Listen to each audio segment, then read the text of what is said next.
தூய ஆவியானவருடைய பெருவிழா நல்வாழ்த்துக்களை உங்கள் ஒவ்வொருவருக்கும் உரித்தாக்கிக் கொள்ளுகிறேன். கரவொலி எழுப்பி ஹாப்பி ஃபீஸ்ட்.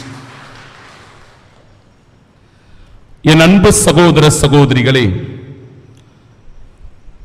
தூய ஆவியானவருடைய துணையின்றி இந்த உலகம் படைக்கப்படவில்லை. தூய ஆவியானவருடைய துணையின்றி இன்றைக்கு நீங்களும் நானும் இயங்கவில்லை, வாழவில்லை. தூய ஆவியானவருடைய துணையின்றி இந்த உலகத்தில் இருக்கிற எந்த படைப்பும் இயங்குவதில்லை. படைப்பின் தொடக்கம் முதல் படைப்பின் இறுதி வரை தூய ஆவியினுடைய வல்லமையினாலேயே இந்த உலகம் செயலாற்றுகிறது, இந்த உலகம் இயங்குகிறது.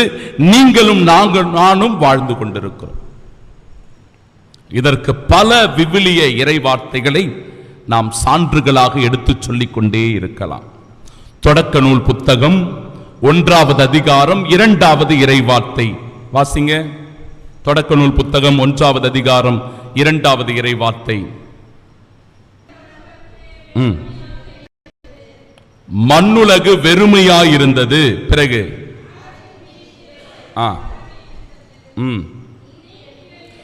நீர்த்திரளின் மேல் கடவுளின் ஆவியானவர் அசைவாடிக் கொண்டிருந்தார். Praise the Lord, praise the Lord. இயேசுவுக்கே புகழ், இயேசுவுக்கே நன்றி. பாருங்க, படைப்பின் தொடக்கத்தில் தூய ஆவியானவருடைய உடனிருப்பு இருக்கிறது. தொடக்கத்தில் இந்த உலகம் வெறுமையாயிருந்தது. கடவுளின் ஆவியானவர் நீர்த்திரளின் மீது அசைவாடிக் கொண்டிருந்தார் என்பதை நாம் வாசிக்கிறோம். இந்த உலகம் படைக்கப்பட்ட போது படைப்பின் தொடக்கத்தில் ஆவியின் வல்லமை இருந்ததை இறைவார்த்தை உறுதி செய்கிறது. அதன் பிறகு ஒவ்வொரு தலைவர்கள், நீதி தலைவர்கள், இறைவாக்கினர்கள் எல்லாரிடத்திலும் இந்த ஆவியின் வல்லமை செயலாற்றிக் கொண்டே இருந்தது. தீமை செய்கிற போது, தவறு செய்கிற போது, பாவங்களின் பக்கம் போகும்போது தூய ஆவியானவரே அவர்களை கண்டிக்கிறார், அவர்களை வழி நடத்துகிறார், அவர்களை திடப்படுத்துகிறார், நன்மைகளால் நிரப்புகிறார். புதிய ஏற்பாட்டில் இந்த ஆவியின் வல்லமை எப்படி செயலாற்றுகிறது என்பதை அன்னை மரியாளுடைய வாழ்க்கையிலிருந்து நாம் பார்க்கிறோம். லூக்கா நற்செய்தி 1வது அதிகாரம் 35வது இறைவார்த்தை வாசிங்க. லூக்கா நற்செய்தி 1வது அதிகாரம் 35வது இறைவார்த்தை.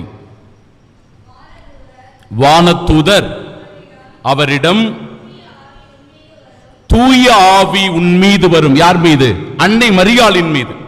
அன்னை மரியாளின் மீது தூய ஆவியானவர் வரும் என்கிற உறுதிப்பாட்டை வானதூதர் அறிவிக்கிறார். தூய ஆவி உன் மீது வரும். பிறகு உன்னத கடவுளின் வல்லமை உன்மேல் நிழலிடும். ஆதலால் உன்னிடம் பிறக்கப் போகும் குழந்தை தூயது. அக்குழந்தை இறைமகன் எனப்படும். பிரியமானவர்களே, எவ்வளவு இறைவார்த்தைகளை அற்புதமாக இயேசுவினுடைய பிறப்பின் போது அன்னை மரியாளுக்கு வாக்குதத்தமாக தரப்படுகிறது. தூய ஆவியினுடைய வல்லமை உன்மேல் நிழலிடும். உன்னத கடவுளின் வல்லமை உன்மீது வரும். ஆதலால் உம்மிடம் பிறக்கப் போகும் குழந்தை தூயது. அந்த குழந்தை இறைமகன் எனப்படும். இது எல்லாமே தூய ஆவியானவரால் தான் சாத்தியம். தூய ஆவியானவரால் தான் சாத்தியம். இந்த உலகம் நம்ப முடியாத ஒன்றை, இந்த உலகம் புரிந்து கொள்ள முடியாத ஒன்றை, இந்த உலகத்தால் அனுபவிக்க முடியாத ஒன்றை தூய ஆவியானவர் செய்து காட்டுகிறார். அதுதான் ஒரு கன்னி கருவுற்று மகனை பெறுவது. இன்னைக்கு இருக்கிற அறிவியலோ விஞ்ஞானமோ ஒருபோதும் இதை நிரூபிக்க முடியாது, செயல்படுத்த முடியாது, சாத்தியமில்லை. ஒரு கன்னி கருவுற்றது தூய ஆவியினுடைய வல்லமையினால் அன்னை மரியாள். சாத்தியமில்லாத ஒன்றை சாத்தியமாக்கி காட்டுவது ஆண்டவருடைய ஆவியின் வல்லமை என்பதை நாம் உணர வேண்டும். இயேசுவினுடைய பிறப்பின் போது இந்த ஆவியினுடைய வல்லமை இருக்கிறது. இயேசு ஆண்டவர் பணியாற்றுகிற போதும் இந்த ஆவியினுடைய வல்லமை அவருக்குள் இருந்து செயலாற்றுவதை இறைவார்த்தை சொல்லுகிறது. லூக்கா நற்செய்தி 4வது அதிகாரம் 8வது இறைவார்த்தை வாசிப்போம்.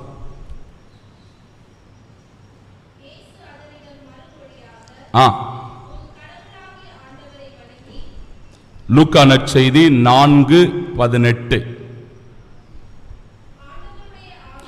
ஆண்டவருடைய ஆவி என்மேல் உள்ளது. அவர் பணி செய்ய போறார். கலிலேயாவுக்கு பணி செய்வதற்கு செல்லுகிறார். அவருடைய பணி வாழ்க்கை தொடங்க போது அவருடைய இறைப்பணியை தொடங்குறார். அந்த இறைப்பணியை தொடங்கும் போது 2 நிகழ்வுகள் சொல்லப்படும். இந்த இடத்துல ஒரு தொழுகை கூடத்தில் சென்று ஆண்டவர் எசாயாவினுடைய சுருளேட்டை திறந்தார். அந்த சுருளேட்டை திறந்து வாசிக்கும் போது கீழ்கண்ட வார்த்தைகள் அதில் குறிப்பிடப்பட்டிருக்கின்றன என்று சொல்லி, ஆண்டவரின் ஆவி என் மேல் உள்ளது. தொடர்ந்து படிங்க. ஏனெனில் அவர் எனக்கு அருட்பொழிவு செய்துள்ளார். இது ஒரு நிகழ்வு. ஆண்டவருடைய வல்லமையோடு எப்படி இறைப்பணியை தொடங்குகிறார் கடவுள் என்றால், யோர்தான் நதிக்கரையில் திருமுழுக்கு பெறுவதற்காக அங்கு திருமுழுக்கு யோவானிடத்தில் சென்றபோது ஆவியின் வல்லமை புறா வடிவில் அவர் மீது வந்து தங்கியது என்று வாசிக்கிறோம். Praise the Lord, praise the Lord. ஒரு பணியை செய்யும் போது, ஒரு வேலையை தொடங்கும் போது எது அந்த பணியில் நமக்கு மன நிறைவை தருகிறது, அந்த பணியில் நம்மை வழிநடத்துகிறது என்று பார்க்கும்போது ஆவியின் வல்லமை, தூய ஆவியானவர். பல நேரங்களில் கத்தோலிக்க இறை நம்பிக்கையாளர்களாக இருக்கிற நாம் தூய ஆவியின் வல்லமையை உணர்வதில்லை, தூய ஆவியினுடைய வல்லமையை புரிந்து கொள்வதில்லை, தூய ஆவியானவருடைய வல்லமைக்காக ஜெபிப்பதில்லை. இது ஒரு வேதனை தருகிற செய்திதான். நமக்குள் ஒரு எழுப்புதல் வேண்டும், நமக்குள் ஒரு புரிதல் வேண்டும், நமக்குள் ஒரு நம்பிக்கை வேண்டும். தூய ஆவியானவரே என்னை இயக்குகிறார், என்னை வழி நடத்துகிறார், என்னை பாதுகாக்கிறார், எனக்கு வாழ்வாக அமைந்திருக்கிறார் என்கிற உணர்வு நம் ஒவ்வொருவரிடத்திலும் வர வேண்டும். எனவேதான் ஒரு நாளை தொடங்கும் போதும் சரி, ஒரு நாளை நிறைவு செய்யும் போதும் சரி, இடையில் நாம் பணியை தொடங்கும் போதும் சரி, தூய ஆவியானவருடைய ஜெபத்தை ஜெபிக்க வேண்டும். நம் குழந்தைகளுக்கு அந்த தூய ஆவியானவருடைய வல்லமையான ஜெபத்தை சொல்லிக் கொடுக்க வேண்டும். 4 வரி ஜெபம்தான். அந்த ஜெபத்தை நம் குழந்தைகளுக்கு சொல்லிக் கொடுத்து எப்படி தூய ஆவியானவரால் நாம் வலுவூட்டப்படுகிறோம் என்பதை சொல்லிக் கொடுக்க வேண்டும். சகோதர சகோதரிகளே, இயேசுவினுடைய பணியின் போது அந்த தூய ஆவியினுடைய வல்லமை அவரை வழி நடத்துகிறது. அதன் பிறகு இயேசுவினுடைய பணி நிறைவு பெற்ற பிறகு இந்த உலக வாழ்க்கையை நிறைவு செய்து அவர் போயிடுறார். சிலுவையில் அவர் கையளிக்கப்பட்டு ரத்தம் சிந்தி உயிரை கொடுக்கிறார். அந்த சிலுவையை சுமப்பதற்கு, ரத்தம் சிந்துவதற்கு, கல்வாரியில் உயிரை கொடுப்பதற்கு எல்லாமே வல்லமையை தந்தது அந்த தூய ஆவியானவர் தான். அந்த பணியினுடைய நிறைவில் அவர் இந்த உலகத்தை விட்டு போன பிறகு சீடர்கள் திக்கற்றவர்களாக இருக்கிறார்கள், செய்வது அறியாது திகைத்துக் கொண்டிருக்கிறார்கள், பயத்திலும் கலக்கத்திலும் அச்சத்திலும் நடுக்கத்திலும் போய் ஒளிந்து கொண்டிருக்கிறார்கள். அவர்களுடைய அச்சத்தை களைந்து, அவர்களுடைய திகிலை அகற்றி, அவருடைய உள்ளத்தில் இருந்த பதட்டத்தை பயத்தை போக்கி, வாங்க வெளியே வாங்க, தூய ஆவியினுடைய வல்லமையை பெற்றுக்கொள்ளுங்க, ஆண்டவருடைய நற்செய்தியை அறிவியுங்க, உலகெங்கும் சென்று படைப்பிற்கெல்லாம் நற்செய்தியை பறைசாற்றுங்கள் என்று சொல்லி, என் அன்பு சகோதர சகோதரிகளே, அந்த சீடர்களை, அந்த திருத்தூதர்களை அன்னை மரியாவோடு இணைந்து அந்த மேல் மாடியில் ஆவியினுடைய அபிஷேகம் நிரப்புவதை பார்க்கிறோம். அவர்களை திடப்படுத்துவதை பார்க்கிறோம். அக்னி நெருப்பு நாவடிவாய் அவர்கள் மீது எழுந்தருளி வந்தார் என்று திருத்தூதர் பணிகள் புத்தகத்தில் வாசிக்கிறோம். பணி வாழ்வின் போது அதையே ஆண்டவர் இயேசு கிறிஸ்து இன்றைய நாளின் நற்செய்தியிலும் கூட, யோவான் நற்செய்தி 20வது அதிகாரம் 22வது இறைவார்த்தை வாசிக்கலாம். யோவான் நற்செய்தி 20:22.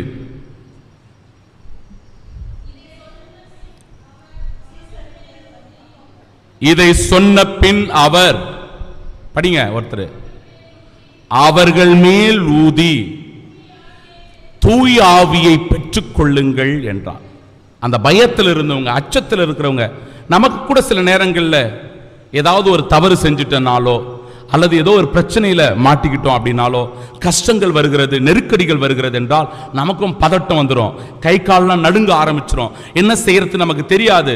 அப்படிப்பட்ட தருணத்தில் என் அன்பு சகோதர சகோதரிகளை, தூய ஆவியானவருடைய அருட்துணையை வேண்டி செபிக்கணும். அந்த பதட்டத்தை போக்க, அந்த பயத்தை களைய, நமக்குள் இருக்கிற அச்சத்தை நீக்க தூய ஆவியானவரால் தான் முடியும்.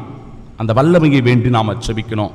அந்த தூய ஆவியானவருடைய வல்லமைக்காக இந்த இடத்தில் சீடர்களை திடப்படுத்த, உறுதியூட்ட தூய ஆவியானவரை அவர்கள் மீது ஏவினார், ஊதினார். இறைவார்த்தை சொல்லுகிறது. படைப்பின் தொடக்கம், ஆண்டவர் இயேசு கிறிஸ்துவின் பிறப்பின் போது, இயேசு கிறிஸ்து பணி வாழ்வின் போது, இயேசு ஆண்டவர் பணி நிறைவு செய்த போது சீடர்களை திடப்படுத்த ஆவியினுடைய வல்லமை தொடர்ந்து இருக்கிறது. அதனால் தான் சொன்ன 3 வார்த்தைகளை ஞாபகம் வச்சுக்கலாம். 1, நமக்கு வழிகாட்டுபவர் தூய ஆவியானவர். நமக்கு வாழ்வு கொடுப்பவர் தூய ஆவியானவர். நமக்கு வலுவூட்டுகிறவர் தூய ஆவியானவர். வழிகாட்டுபவர், வலுவூட்டுபவர், வாழ்வு கொடுப்பவர். 3 வார்த்தைகள். என்னென்ன வார்த்தைகள் சொல்றேன் சொல்லுங்க. வழிகாட்டுபவர் சொல்லுங்க எல்லாரும். நம்மை வழிகாட்டுபவர், பிறகு நமக்கு வலுவூட்டுபவர், 3வது நமக்கு வாழ்வானவர். 3 வார்த்தைகள், அழகான வார்த்தைகள். வழிகாட்டுபவர், வலுவூட்டுபவர், வாழ்வு கொடுப்பவர். இதை என் வாழ்க்கையில் நான் அனுபவித்ததுண்டு சகோதர சகோதரிகளே. பல இடங்களில் சென்று நற்செய்தி பணியை ஆற்றுகிற போது, நற்செய்தி பணி ஆற்றுகிற ஒவ்வொரு முறையும் ஒரு இடத்துக்கு நான் போகிறேன், தியானம் கொடுப்பதற்காகவோ அல்லது திருப்பலிகளை நிறைவேற்றுவதற்காகவோ நான் வெளியே செல்கிறேன் என்றால், பல நேரங்களில் நான் அன்றைக்கு உபவாசம் இருப்பது உண்டு. உபவாசம் இருந்து என்னை தயாரித்து கொண்டு போவேன். அப்படி ஒரு முறை உபவாசம் இருந்து தயாரித்து விட்டு போனேன். அங்கே போய் 3 மணி நேரம் தொடர்ந்து தியானம். காலையிலேருந்து எதுவுமே சாப்பிடல. 3 மணி நேரம், 10 மணிக்கு ஆரம்பிச்சது, அப்படியே 1:30 மணி 2 மணிக்கிட்ட நெருங்கிட்டு இருக்கு. அதெல்லாம் முடிஞ்ச பிறகு ஒருத்தர் வந்து கேட்டார், ஃபாதர், எப்படி ஃபாதர் இவ்வளவு எனர்ஜியோட நீங்க பேசுறீங்க? எது ஃபாதர் உங்களுக்கு இவ்வளவு எனர்ஜி கொடுக்குது? பிரியமானவர்களே, நம்ம சாப்பிடல அப்படின்னா என்ன ஆகும்? நம்ம உடம்பு தளர்ந்து போயிடுவோம், டல் ஆயிடுவோம். அதுதான் இயற்கை இல்லையா? சாப்பிடல, தண்ணி குடிக்கல அப்படின்னு நம்ம சோர்ந்து போயிடுவோம், டல் ஆயிடுவோம். அப்படி நம்மளால முடியாது.